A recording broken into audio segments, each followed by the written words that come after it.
Hi guys! Welcome back! It's Wednesday and it's another property viewing time. For today's video, nandito tayo sa The Villages at Lipa and inimit natin yung client natin from Manila.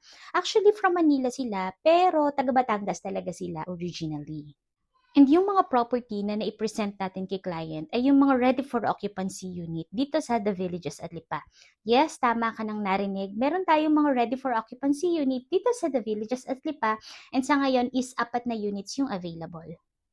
And then also, pumunta din tayo sa office ni developer para mag-sign si client ng pre-qualification sa bank para malaman natin if pasok pa yung income nila based sa property na inaay nila dito sa The Villages at Lipa. And syempre, para naman magkaroon kayo ng idea kung ano ba yung mga units na ini-offer namin dito as RFO unit, is bibigyan ko kayo ng pasilip sa i-upload namin na video.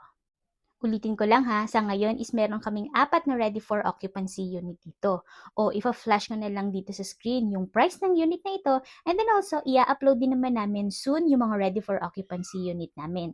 Kaya kung isa ka din sa naghahanap ng property dito sa Lipa City and gusto mo yung ready for occupancy unit, message mo na kami and schedule your private viewing with us. See you soon!